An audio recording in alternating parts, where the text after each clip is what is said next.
ఈరోజు ఒక ఇంట్రెస్టింగ్ వ్యక్తిని నేను పరిచయం చేస్తా. సో సిటీకి వచ్చిన తర్వాత నేను సంతోష్ నగర్లో దిగి అట్లా రోడ్డు మీదకి వెళ్తే నాకు ఒక వ్యక్తి కలిశాడు. సో అతనితో ఇప్పటికీ నాకు స్నేహం ఉంది. ఆర్ట్ అనే ఒక మాధ్యమాన్ని పట్టుకొని జీవించవచ్చు అన్న స్పృహ అతను చూస్తే కలిగింది నాకు. సో అతను అప్పటి నుంచి పెయింటింగ్ చేస్తున్నాడు, నేను అప్పటి నుంచి పెయింటింగ్ చేస్తున్నాను. అతన్ని నేను ముద్దుగా సత్యమని పిలుచుకుంటాను. ఇప్పుడు సినిమాలో యాక్ట్ చేస్తున్నాడు. అతని పెయింటింగ్స్ చాలా ఫేమస్. ఇప్పుడు రైట్ సైడ్ మీకు కనబడేవన్నీ అతని పెయింటింగ్సే. కావాల్సిన వాళ్ళు నేను ఒక నెంబర్ పెడతాను, దానికి కాంటాక్ట్ చేసి తీసుకోండి. సో ఆ సత్యమన్న జర్నీ గురించి కాస్త మాట్లాడుకుందాం. సత్యమన్న నమస్కారం. సో మనం సిటీకి వచ్చిన తర్వాత ఎట్లా కలిసినాం చెప్పు.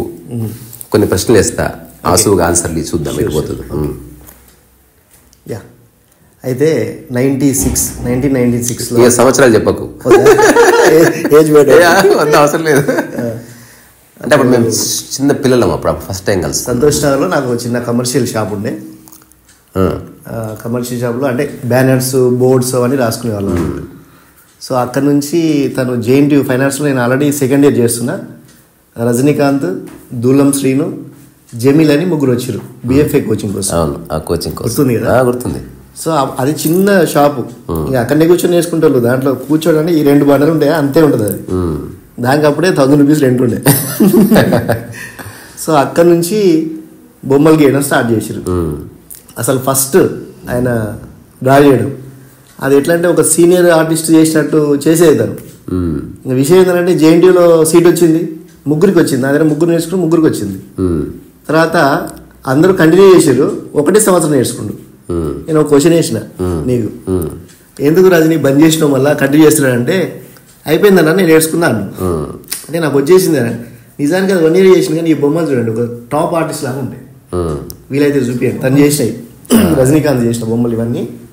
సో రజనీకాంత్ అనేది నా పూర్వనామం, ప్రస్తుతం కాంత్ లేదా. సో ఎట్లా అంటే ఒక ప్రొఫెషనల్ ఆర్టిస్టు ఒక థీమ్ తీసుకొని, అసలు నాకు సీనియర్ ఆర్టిస్ట్ ఉన్నాడు కదా, ఏం పేరు ఉంది, ఎవరతను, ఒక ఆర్టిస్ట్ విన్సెంట్ వ్యాంగో. ఆ లుక్ కనిపిస్తుంటుంది నాకు. అంటే ఆ స్టైల్ ఎలా ఉంటుంది, టెక్స్చర్, బొమ్మలు నీవే. సో అట్లా స్టార్ట్ అయింది. స్టార్ట్ అయ్యి రాను రాను రాను రాను ఒక చేంజ్ అయిపోయి ఇప్పుడు కాంత్ రీసా అయ్యాడు. అంటే నా జర్నీ మొత్తాన్ని షార్ట్గా చెప్పాను. నిరంతరం చూస్తున్న వ్యక్తి కదా. అంటే అడప మనం మాట్లాడుతున్నాం, కలుస్తున్నాం. అమ్మ కూడా నాకు మంచి పరిచయం. సో నేను ఫస్ట్ కలిసినప్పుడు ఏవైతే చెప్పానో ఇప్పుడు నేను జీవిస్తున్నది అదే 100%. అంటే మామూలుగా అందరూ అనుకుంటారు ఏదో హఠాత్తుగా ఏదో మార్పట్లేదు. మేము మలక్పేటలో ఉన్నప్పుడు ఇంట్లో కలిసేది అప్పుడప్పుడు ప్రశాంతత కోసం. ఇంటికి వచ్చి కూర్చుంటే నైట్ 8:30, 9 కూర్చొని డిన్నర్ చేసి కంటిన్యూ చేస్తే టాక్ తెల్లారులు 4 గంటలు 5 గంటలు అవుతుంది తెల్లారు. అసలు ఆ టైం ఏం తెలియదు మాకు ఇద్దరికి. ఇద్దరే ఉంటారు, ఎవరు ఉండరు ఇంకా. అప్పుడు ఈ వీడియోలు అన్నీ ఏం లేవు, డిస్కస్ చేసుకునేది. ఒక్కటే మాట, నువ్వు ఎట్లున్నావు అన్నా అంటాడు. నువ్వు ఎట్లున్నావు అంటే నేను సూపర్ ఉన్నా. నువ్వు ఎట్లున్నావు అంటే సంవత్సరానికి జీతం ఎట్లుంటుంది, ఏదో ఒకటి ఉంటుంది ప్రాబ్లం. సో హ్యాపీగానే ఉన్నాం, జర్నీ అవుతున్నాం. ఎట్లా ఇప్పుడు ఈ స్క్రీన్ పక్కన నీ పెయింటింగ్స్ కనిపిస్తుంది, ఓకే, అవన్నీ పేస్ట్ చేస్తా. నీకు ఇన్స్పిరేషన్ ఏమిటి యాజ్ అన్ ఆర్టిస్ట్? బికాస్ ఇప్పుడు ఒక ఉద్యోగ కొనసాగడం వేరు, పక్కా శాలరీ వస్తుంది. ఆర్టిస్ట్ లైఫ్ అన్నది 100% గ్యారంటీ ఉండదు. సో నీకు ఇన్స్పిరేషన్ ఎవరు? నీ అధ్యయనం నీకేం చెప్పింది? యానిమేషన్ ఒక 20 years జాబ్ చేసిన. ఢిల్లీ వెళ్ళాను, రష్యా వెళ్ళాను, అన్ని దేశాలు తిరిగినాం, బాంబే అంతా. కాబట్టి ఎప్పటి నుంచి అయినా ఇదే చేయాలని పట్టుబట్టినాను. 20 years చేసినా వదిలేసిన. ఇక ఇప్పుడు ఫుల్ టైం ఆర్టిస్ట్. కానీ అప్పటి నుంచి కూడా చేస్తున్నాము. ఈ ఇన్స్పిరేషన్ ఎవరంటే మా డాడీ. మేము చారీ కార్పెంటర్. ఈ డోర్ల పైన డిజైనింగ్ అవి చేస్తారు కదా, అవి చూసి నేను నేర్చుకున్నాను మా డాడీ త్రూ. తర్వాత మా డాడీ తర్వాత ఒక దేవుడు ఎవరంటే గుండోజీ యాదగిరి గారు అని మా సార్, తెలుగు పండిత్. అప్పుడే ఆ బుక్లలో చిన్న బొమ్మలు చూసి దాన్ని గుర్తించి లోయర్ హయ్యర్ ఎగ్జామ్స్ అని ఉంటాయి అని చెప్పాడు నాకు కదా. లోయర్లో ఫస్ట్ క్లాస్, హయ్యర్ ఏమైంది, హయ్యర్లో అందరు లిస్ట్లో నేమ్స్ వస్తుంటాయి. ఫస్ట్ క్లాస్ వచ్చిండు, సెకండ్ క్లాస్ వచ్చిండు, ఇట్లా. నా నెంబర్ లేదు హయ్యర్లో. అందరూ ఇప్పుడు ఉన్న పెద్ద పెద్ద ఆర్టిస్టులు అందరూ ఉన్నారు. నా నెంబర్ లేకుంటే నేను ఫెయిల్ అనేది నాకు లేదు లైఫ్లో. ఏడ్చుకుంటూ వెళ్ళిపోయాను. పట్టుకొచ్చి బయటకు వెళ్ళి ఒక ఫ్రెండ్ తీసుకొచ్చి బిగ్గర పట్టుకుని సారిగా. ఏమైందంటే నేను డిస్ట్రిక్షన్ వచ్చా, డిస్ట్రిక్ట్ ఫస్ట్ హయ్యర్, ఇది మహబూబ్నగర్లో. అట్లా ఆ సార్ త్రూ నేను జర్నీ చేస్తున్నా. ఆయన తర్వాతనే JNTU కాలేజీలో జాయిన్ అయినాను. అంటే సార్ చెప్తానే ఆమనగల్ అప్పటికే ఒకరుండే, సెకండ్ నెంబర్ నేను. ఇప్పటికి 30 మంది ఉంటారు JNTU చేసేవాళ్ళు, ఫైనాన్స్. ఇప్పుడు హైదరాబాద్ ఆర్ట్ అసోసియేషన్లో ఎగ్జిక్యూటివ్ మెంబర్గా చేస్తున్నాను. Full time artist. అదే ఇప్పుడు ఈ స్టూడియోకి కానీ కొత్తింటికి కానీ ఫస్ట్ టైం వచ్చిన అదే హ్యాపీగా ఉంది, చాలా హ్యాపీగా ఉంది. ఎందుకంటే ఇలా ఉండాలి స్టూడియో అనేది నాది కూడా ఒకటి చిన్నది ఉంది ప్రస్తుతానికి చైతన్యపూర్లో. అవును, ఏకాంతం ఇంపార్టెంట్. మనం ఎంచుకున్న పనిని ఒక ఏదేమైనా బ్రేక్ చేయకుండా కొనసాగించడం కూడా ఇంపార్టెంట్. ఎలాగో మనం శాశ్వతం కాదు కానీ మన రంగు శాశ్వతం, ఎక్కడో చోట నిలిచి ఉంటుంది. చాలా మంది ఆర్టిస్టులు కూడా, ఒక పికాసో ఉన్నాడు సింగిల్గా ఉంటాడు ఆయన. కొంతమంది పెళ్లిళ్ళు చేసుకోవాలి ఆర్టిస్టులు, సెక్స్ అయ్యారు అంటే పెళ్లి చేసుకుంటాను కాదు, సింగిల్గా ఉండాలి, ప్రశాంతత ఉండాలి అతనికి. అంటే అతని థాట్స్ అనేటివి వేరే లెవెల్ ఉంటాయి ఆర్టిస్ట్కి. ఇప్పుడు ఆర్ట్ వల్ల సమాజానికి ఉపయోగం ఉందా? సమాజానికి ఎందుకు లేదు? దానివల్ల పెద్ద పెద్ద యుద్ధాలే జరిగినాయి ఆర్ట్ తోటి. పికాసో గర్నికా చిత్రం ఒక యుద్ధాన్ని ఆపింది. అచ్చా, అవును. సో అలాగా పెయింటింగ్తో ఎన్నో ఉన్నాయి, కార్టూన్స్ ఉన్నాయి. ఇప్పుడు చిన్న చిన్న ఎలక్షన్స్కి కార్టూన్స్ చేస్తారు కదా, దాంట్లతో ఎంత ఇన్స్పిరేషన్ వస్తుంటుంది పబ్లిక్. ఆర్ట్తో అన్నీ ఉన్నాయి. అసలు ఆర్ట్ ఉంది కాబట్టి మనకి ఏముంది అనేది కూడా తెలుస్తుంది. పూర్వం ఏముండే రాళ్ల పైన చెక్కేవాళ్ళు, తెలుస్తుంది. అదర్వైజ్ రాళ్ళు ఎన్నో ఉన్నాయి, ఆ రాయి మీద ఆర్ట్ రాగానే ఒక్కసారి ఊహించండి, ఆర్ట్ అనేది లేకుంటే ఎట్లుంటుంది ఊహించండి. లైఫ్ లో అసలు ఈ బట్టలు ఉండవు, ఏముండవు, ఈ ఐప్యాడ్ లేదు, ఈ ఐప్యాడ్కి బాక్స్ లేదు, ఆర్ట్ అంత ఆర్ట్. ఇప్పుడు నీకు రెస్పాన్స్ ఎట్లుంది నీ పెయింటింగ్కి? నీ పెయింటింగ్కి ఏమన్నా ఏమన్నా ఇచ్చావా? ఫర్ ఎగ్జాంపుల్ పాయింటలిజం లేకపోతే నియో పాయింటలిజం అట్లా నీది ఏ కోవ కిందకి వస్తుంది? Mythology, contemporary art. మైథాలజీ చేస్తే నేను ఎక్కువ దేవుడి బొమ్మలు అవి చేస్తుంటాను. అంటే మా ఇంటి ముందు ఒక టెంపుల్ ఉంటుంది, హనుమాన్ టెంపుల్, హనుమాన్ భక్తుని ఎక్కువ ఆయనవే చేస్తుంటా. తో పాటు అన్నీ చేస్తుంటా, అన్ని దేవుడి బొమ్మలు. మంచిగా ఉన్నా, ఫుల్ టైం చేస్తున్నా, బిజీగా ఉన్నా. సో ఇప్పుడు నీ పెయింటింగ్స్కు నేను మా స్టూడియో నెంబర్ ఇచ్చి పెడతాను. తర్వాత ఆ పెయింటింగ్స్ కాస్ట్ ఏమిటి నువ్వు నాకు చెప్పు. చెప్తే ఎవరైనా కాంటాక్ట్ చేస్తే తప్పకుండా ఆ కాస్ట్ మీటే దానికి ఒక చిన్న అది కూడా ఇవ్వు, చిన్న బౌండరీ, ఇక్కడి నుంచి ఇంతవరకు ఇవ్వండి అని చెప్పి. అతనికి ఇంట్రెస్ట్ ఉంది, ఆ బొమ్మ నాకు ఇష్టం ఉంది అని అంటే ఇంత కావాలని ఏముండదు. అది అట్లా కాదు, మనం డెఫినెట్లీ మనం బుద్ధి లేకున్నా బతుకొచ్చు కానీ పైసలు లేకపోతే బతకలేదు. అందుకని కొన్ని విషయాల్లో క్లియర్గా ఉండవలసిందే. అదర్వైజ్ అంతా ఉంటది కానీ మనకు తిండి ఉండదు. సరే, సో ఒకవేళ ప్రపంచంలో జ్ఞానము, ఆనందం ఇవన్నీ కింద, డబ్బే పైన. ప్రకృతిలో పడంటావా నిమ్మ గోచి లేకుండా హాయిగా బతుకోవచ్చు, అందులో ఏ సంబంధం లేదు. తర్వాత ఇప్పుడు నీకు జీవిత లక్ష్యం అంటే ఏమైనా ఉందా? అంటే ఒక ఆర్ట్ ద్వారా ఏమైనా సమాజానికి చెప్పాలనుకుంటున్నావా? ఇప్పుడు దానికి నువ్వు మైథాలజీలో ఒక రాముల వారి బొమ్మ వేసావు, అది బాగుందని కొనడం వేరే. ఇన్స్పిరేషన్ ఇచ్చే విధంగా ఏదన్నా చేయాలి, లేకపోతే ఇప్పుడు నువ్వే అన్నావు ఒక గౌర్నిక ఒక యుద్ధాన్ని ఆపిందని, అటువంటి ఆలోచనలు నీకు ఉన్నాయా? అలాంటి ఆలోచన నిరంతరం నేను వర్క్ చేసుకుంటూ ఉండాలనే ఉంటుంది. నేను ఊళ్ళో కూడా కొంచెం ల్యాండ్ తీసుకున్నాను, ఒక పెద్ద స్టూడియో కట్టుకోవాలని ఉంది. అంటే నెక్స్ట్ ఏంటి అనేది 24 hours దాంట్లో ఉండాలి, వర్క్ చేస్తూ ఉండాలి నా లైఫ్లో. సో నెక్స్ట్ నువ్వు స్టూడియో కడితే నేను వస్తా, నాకు మూల ఒక్కరి కోసం కాదు ఇది. ఆ స్టూడియో రజనీ ఇంతకుముందు నాకు చెప్పిండు, ఎవరైనా రావచ్చు, ఎవరైనా వర్క్ చేసుకోవచ్చు. సో నేను ఎప్పుడో చెప్పిన ఏం లేనప్పుడే, అది ఇప్పుడు ఆల్రెడీ ఎవరైనా రెడీ చేసుకుంటాను. సంతోషం, ఇలా ఉండాలని అనిపిస్తుంది. తర్వాత నేను ఒక చిన్న ప్రపోజల్ ఏంటంటే, భవిష్యత్తులో ఏదైనా ఒక పుస్తకం, చేతిరాత పుస్తకానికి నీ ఆర్ట్ కాంట్రిబ్యూట్ చేయి. షూర్. ఆ తర్వాత ఆ పుస్తకం సేల్ అయిందనుకో, దానికి నీకు ఒక రాయల్టీ ఫిక్స్ చేస్తా. అంటే వర్క్ ఈజ్ మనీ, దానికి తగ్గ ఎంతో అంత పారితోషికం రావాల్సిందే. రీసెంట్గా సివివి గారు, మాస్టర్ సివివి అని గుంటూరు యోగా గురువు, అతని శిష్యుడు మాస్టర్ ఎంఎన్ గారిది బుక్ చేసిన ఇలిస్ట్రేషన్స్ 25 pages, ఒక 5 languagesలో రిలీజ్ అవుతుంది. ఆ బుక్ కంప్లీట్ అయిపోయింది. సో సత్యమన్న పెయింటింగ్స్లో మంచి భావుకత ఉంటుంది. దాంతోపాటు మన భారతీయ సనాతన ధర్మానికి సంబంధించిన దేవీ దేవతలు వాళ్ళకి సంబంధించిన రిప్రజెంటేషను, తర్వాత మన ఇప్పుడు దేవాలయాల మీద ఎటువంటి ఒక నిర్మాణం కనిపిస్తూ దాని యొక్క సింప్లిఫికేషన్, కార్వింగ్ వర్క్స్, ఆర్నమెంటేషన్ ఇవన్నీ కనిపిస్తుంది. తర్వాత మంచి కలర్స్. ఒకవేళ అటువంటి పెయింటింగ్ ఇంట్లో పెట్టుకుందాం అనుకో, అసలు ఇంటి యొక్క మూడ్ అంతా అప్లిఫ్ట్ అవుతుంది. పెయింటింగ్ చాలా సహాయం చేస్తుంది. ఇప్పుడు ఇక్కడికి వచ్చి ఎవరైనా ఫస్ట్ సైలెన్స్ అయిపోతారు, ఎందుకంటే ఒక 2 నిమిషాలు తలదిప్పి చూసేసరికి ఒక చిన్న మైండ్ పీస్ఫుల్ అయిపోతుంది. నేను గీసే బొమ్మల్లో ఎట్లుంటాయంటే, ప్రతిదీ ఒక హనుమంతుని గీస్తున్నా అంటే హనుమంతుని టైల్స్ ఉంటాయి బ్యాక్డ్రాప్లో, స్టోరీస్. ఏ బొమ్మ గీసినా ఆ దేవుడి స్టోరీ బ్యాక్గ్రౌండ్ ఉంటుంది. సో అందుకని మీ ఇంట్లో కూడా ఎవరన్నా పిల్లలు బొమ్మలు వేస్తున్నారు అనుకో, ఇది వేస్ట్కి ఇష్టనకండి. సో ఇది వృత్తి కూడా కాదు, ఇది జీవన విధానం. ఇప్పుడు మరణించే వరకు పెయింటింగ్ చేసిన గొప్ప గొప్ప ఆర్టిస్టులు ఉన్నారు. అట్లీస్ట్ ఇప్పుడు నేను ఆసుగా 100 మంది పేర్లు చెప్పగలను. వాళ్ళ వర్క్ ఇప్పటికీ ఉంది భూమి మీద. నమ్మలేని వాస్తవాలు ఏంటంటే ఒక బొమ్మకి కొన్ని కోట్లల్లో మనీ పెట్టి తీసుకునే వాళ్ళు కూడా ఉన్నారు. ఇప్పుడు పోతున్నాయి కూడా. మార్క్ రుత్కో వేసిన బ్లాక్ అనే పెయింటింగ్ కొట్టండి, అది కొనాలంటే మరి ఏరియా అంతా అమ్మాలి, మరి మొత్తం అమ్మాల్సింది. అది ఏముండదు, అది ఎవరైనా వేయచ్చు. ఇప్పుడు చూస్తే తెల్ల క్యాన్వాస్ మీద నల్ల పెయింటింగ్ వేసాడు అంతే. కానీ అది మార్క్ రుత్కో వేసాడు. అట్మోస్ట్ సింప్లిఫైడ్ థాట్ ప్రాసెస్ అది. దానికి ఒక యూనివర్సల్ అండర్స్టాండింగ్ ఉంది. అంటే ఊరికే వేసింది కదా, వాళ్ళ 60 ఏళ్ళ అనుభవం నుంచి అంత సింపుల్గా వేసారు. మన దగ్గర కూడా చాలా మంది ఉన్నారు. తోట వైకుంఠం గారు, లక్ష్మణ్ గౌడ్ గారు, పెద్ద పెద్ద ఆర్టిస్టులు చాలా మంది ఉన్నారు. మన తెలంగాణ తల్లి చేసినట్టు రమారెడ్డి సార్, రాజీవ్ గాంధీ విగ్రహం చేసిండు, ఆయన హైదరాబాద్ ఆర్టిస్ట్ అధ్యక్షుడు. అందరం కలిసి చాలా మంది ఉన్నారు హైదరాబాద్లో కూడా, గొప్ప గొప్ప ఆర్టిస్టులు. ఓన్లీ ఆర్ట్ వల్లనే మంచిగా సక్సెస్ అవుతున్నారు. ఇప్పుడు సత్యమన్న రకరకాల సమాజాల్లో, వాట్సాప్ గ్రూపుల్లో ఆర్టిస్టులతో సంబంధంగా నేను నిర్ణయించుకున్న ఎవరితో కలిసి ఉండొద్దని. ఆర్ట్ అనేది మాధ్యమం ఎలాగ ఉంది, కానీ సంస్థల్లో వాటిలో నేను పార్టిసిపేషన్ చేయదలుచుకోలేదు. కాబట్టి నేను ఏకాంతంగా ఉండాలనుకున్నా. అది జీవితకాలం కొనసాగుతుంది. తొందరలో ఒక గ్యాలరీ ఇద్దరం కలిసి షో కూడా చేయబోతున్నా. అవసరమైతే నాకు ఒక ఉద్దేశం ఉంది. ఇప్పుడు ఇదే మన గ్యాలరీ, ఈ 2 గోడల మీదనే మనం ఎగ్జిబిషన్ చేసేద్దాం. అంతే. మన యూట్యూబ్ సబ్స్క్రైబర్సే మన విజిటర్స్. అంతే. దాంతో పాటు జూమ్ లో ఒక 1 డే అంతా లైవ్ నడుస్తుంది. దాని కింద కాస్ట్ పెడతాం, ఎవరన్నా మాట్లాడుకోవచ్చు, ఎవరన్నా బిడ్ చేయొచ్చు, నచ్చిన వాళ్ళు కొనుక్కోవచ్చు. అట్లా భవిష్యత్తులో మనం ఉండే ప్లేస్ లో ఎవ్రీ 1 వీక్ కి ఎవరో ఒక ఎగ్జిబిషన్ జరుగుతుంది. బాగుంటుంది. తర్వాత 15 ఏళ్ల తర్వాత ఏం జరుగుతుంది, దేశంలో ఎక్కడో ఓ చోట మన ఎగ్జిబిషన్ జరుగుతుంటది. మనం ఉండక్కర్లే, ఇళ్ళకాలం మనం ఉండం కదా. నువ్వు ఉన్నా లేకున్నా పెయింటింగ్ ఉంది. డ్రాయింగ్ సంబంధించింది ఏదన్నా అంటే ఉన్నారు, చాలా మంది సబ్స్క్రైబర్స్ ఉన్నారు కాబట్టి చెప్తున్నా, ఏదైనా కావాలిస్తే మమ్మల్ని అడగచ్చు, డబ్బులు తీసుకోకుండా ఫ్రీగా చెప్తాం. లేదు, డబ్బులు తీసుకోలేదు,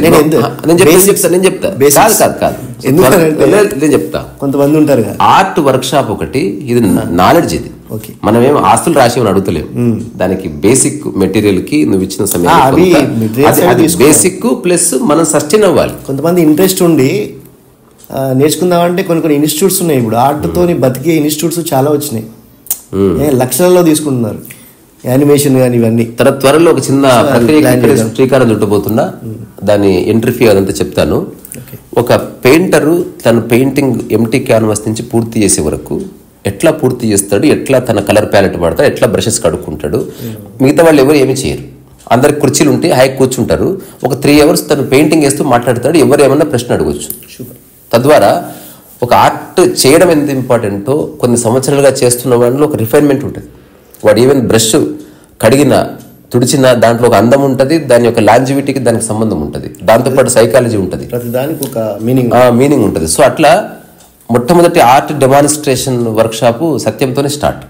ఇది జీవితకాలం కొనసాగుతుంది, but you are the first person. So త్వరలో నేను నీ డేట్ తీసుకొని ఒకటి పెడతా. మిగతా వాళ్ళు చేసేది ఏం లేదు, ఒక నామినల్ ఫీజు ఉంటుంది, అందరు వస్తారు, బ్రేక్ఫాస్ట్ ఫుడ్ గిడ్ అరేంజ్ చేయబడుతుంది, నిశ్శబ్దంగా కూర్చుంటారు. ఓన్లీ ఆర్ట్ రిలేటెడ్ డౌట్స్ ఏమైనా ఉన్న దగ్గర నుంచి చూడొచ్చు, వాళ్ళు కావాలంటే వీడియో తీసుకోవచ్చు, ఇంటరాక్ట్ అవ్వచ్చు. తర్వాత నీవు కూడా రకరకాల విషయాలు చెప్తే వాళ్ళు డాక్యుమెంట్ చేసుకోవచ్చు. ఇట్స్ ఫ్రీ, ఓన్లీ సబ్జెక్టు పద్ధతిలోనే మన 3 hours గడుస్తుంది.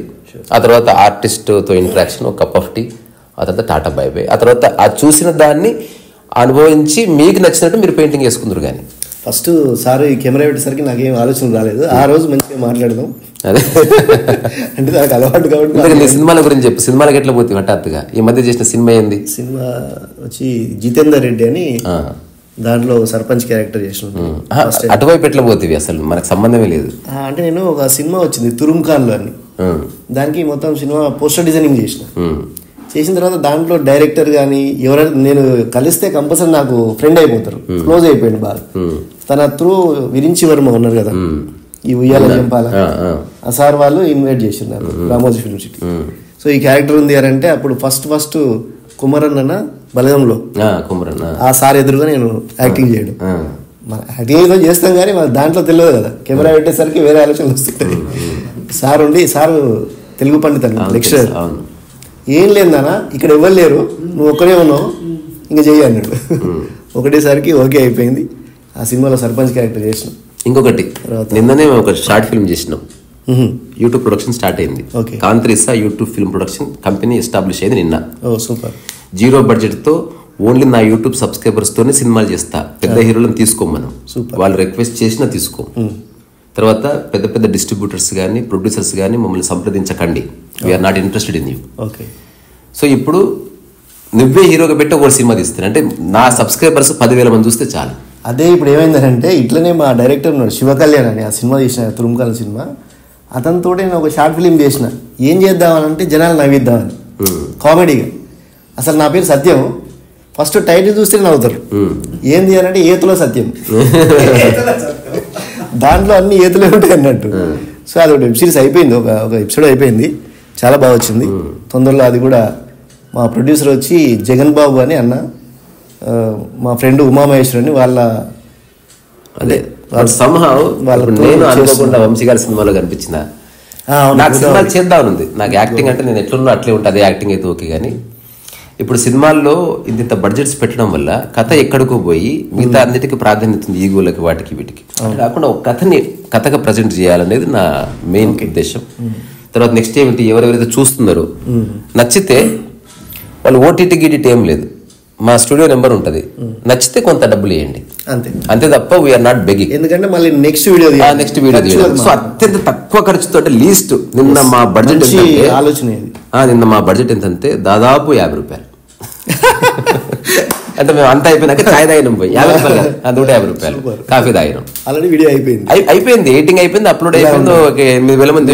సురేష్ ప్రొడక్షన్స్ ఒట్టి ఏతుల సత్యం తీసినందుకే డబ్బింగ్ పోయినా సురేష్ ప్రొడక్షన్ కి, దానికి ఇన్ని డబ్బులు, మ్యూజిక్ ఇన్ని డబ్బులు. ఇప్పుడు అంటే సినిమాని ఇప్పుడు క్వాలిటీ అనేది రాజమౌళి, ఎక్స్పెరిమెంట్ అనేది నేను. అతను పూర్తి ప్లాన్ చేసి తీస్తాడు, నేను పూర్తి అన్ప్లాన్ గా చేస్తా. అట్లా అంటే ప్రయోగం చేసి చేయాలి. రెండో సక్సెస్ లేదు, ఆలోచన మంచిగా ఉంది, చేస్తున్నా. ఫిబ్రవరిలో వీఆర్ అనౌన్సింగ్ ఏ ప్రాజెక్ట్. షూర్. మొత్తం నా యూట్యూబ్ సబ్స్క్రైబర్స్ ఎవరైతే ఉన్నారో సబ్స్క్రైబ్డ్ అని చూపించాలి, చూపిస్తే అవకాశం ఉంది. రెండోది, యాక్టింగ్ రానివాడు బండి ఉంటే బండి నడుపుతాడు, ఏదో లాజిస్టిక్స్ వడ్డించే వాళ్ళు వడ్డిస్తారు.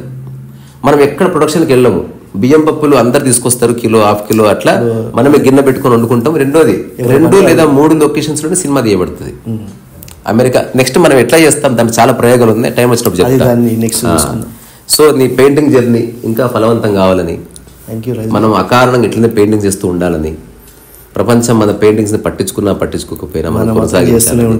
మన ఇద్దరం కలిసి గ్రూప్ షో చేయాలని, అట్లీస్ట్ ఇయర్లీ 2 సార్లు గ్రూప్ షో చేద్దాం. ఇక్కర్లే మనం ఉన్న చోటనే పెట్టి నా ఛానల్ లైవ్ పెట్టి పాడుదొప్పితే బాత్ ఖతం హోగా. ఎంత ఇంట్రెస్ట్ అంటే నాకు every year Indian art fair అని జరుగుతుంది ఢిల్లీలో. ప్రతి సంవత్సరం పోతాం, ఒక 1 రోజులు. అంటే అక్కడ పిచ్చి, అదొక జీవన విధానం. ఢిల్లీ, నేను రష్యా కూడా పోయినాను. రీసెంట్గా మనాలి క్యాంప్ ఉండే, -14 ఉందని అది క్యాన్సిల్ చేసుకున్నాం. అక్కడ చాలా వివేక్ అని క్యూరేటర్ అన్ని అరేంజ్ చేసిండు, అన్ని బుక్ చేసిండు, కానీ -14 సరికి అందరూ భయపడ్డారు. బాగుంది, చాలా బాగుంది అట్లా. So I wish you all the best. అట్లాంటి పనికిరాని మాటలు ఏం చెప్పాను, కానీ నీ పని నువ్వు చేసుకుని నా పని చేసుకుంటాను. సో రీసా రసో వైసహ. సో సత్యమైన పెయింటింగ్స్ పక్కన కనిపిస్తూనే ఉన్నాయి, అవి అందులో చాలా వరకు సేల్ అయినాయి. సో పెయింటింగ్స్ కావాల్సిన వాళ్ళు నేను నెంబర్ పెడతాను, దానికి పెడితే సత్యమన్న దగ్గర ఇప్పుడు అతని దగ్గర ఉన్నవి, స్టూడియోలో ఉన్నవి నేను షేర్ చేస్తాను. దాని కాస్ట్ షేర్ చేయబడుతుంది. నచ్చిన వాళ్ళు ఆనెస్ట్గా తీసుకోండి, and that money will be transfer to సత్యమన్న. ఓకేనా? రజనీతో కలిసి చేస్తాము. ఆ మనీలో కూడా నేను కొంచెం టిఫిన్ చేయడము చేయాలి. అంటే టీ స్నాక్స్ అంటే ఇప్పుడు కాంట్రిబ్యూషన్ అనేది వెరీ హెల్తీ, అంతవరకు. సో అంతవరకు త్వరలో తన వల్ల చాలా మంది, ఇప్పుడు మీరు ఎక్కడి నుంచో వచ్చారు, పూణే వచ్చినారు, మార్కాపురం అంటే ప్రతి ఒక్కరికి మొన్న ఒక యూట్యూబ్ వీడియో చేసిండు. ఏంటంటే తను SEO యూట్యూబ్లోంచి డబ్బులు ఎలా సంపాదించాలి, చాలా బాగా నచ్చి చాలా మంది వచ్చారు. అంటే ఎవరికో ఒకరికి ఉపయోగపడుతుంది కదా తను చేసే కార్యక్రమం. బాగా వస్తే నేను ప్రతిరోజు సిస్టమ్ మీద వర్క్ చేస్తుంటా, ఈ వర్క్ చేస్తుంటా కదా, పక్కన ఆ వీడియో రన్ అవుతుంటది, వింటుంటాను, చేస్తుంటాను. నేను ఇంట్లో ఉన్నట్టే, అంటే ప్రతిరోజు అట్లా ఓ వీడియో వస్తుంది పక్క. తర్వాత మ్యూజిక్ వింటాయి బాగా, తర్వాత కంపల్సరీ అంటే ప్యూర్ నాలెడ్జ్ బేస్డ్. అంటే అరుచుకోవడాలు, లేకపోతే కాంట్రవర్సీలు, వాడిని తిట్టడాలు, అది చేస్తే వ్యూస్ వస్తే నాకు అట్లా పనికిరాని వ్యూస్ వద్దు. వచ్చింది తను. నేను యూట్యూబ్లో SEO కూడా నాకు వచ్చే అన్ని. సో నాకంటే ముందే 1,00,000 సబ్స్క్రైబర్ అయిపోయారు. నాకు మానిటైజేషన్ వచ్చినా డబ్బులు వస్తాయి, కానీ 1,00,000 రాలే. చాలా హ్యాపీగా ఫీల్ అయినా, అందుకని ఈరోజు వచ్చి మాట్లాడదాం. సో సంతోషం, నీ పరిచయం ఒక ఆనందం, నీతో మాట్లాడిన ఆనందం, మనది అకారణ స్నేహం. మనం ఒకవేళ భూమి మీద 1,00,000 సంవత్సరాలు ఉంటే అది అట్లే ఉంటుంది. 100%. ఎందుకంటే పీకులాడే పంచాయతీలు లేవు, ఆ డిస్కషన్స్ లేవు మనకు. అట్లా స్నేహం అంటే ఎట్లుండాలంటే అసలు ఏం మాట్లాడుకోము, ఆర్ట్ తప్ప అసలు వేరే డిస్కషనే లేదు. అంతకు మించి మరేం లేదు. వెళ్ళి మంచి భోజనం చేద్దాం, అదర్శ వెళ్ళిపోదాం ఈ రోజుకి. రిసారా సోవైసా, tata, bye bye. Thank you అందరికీ.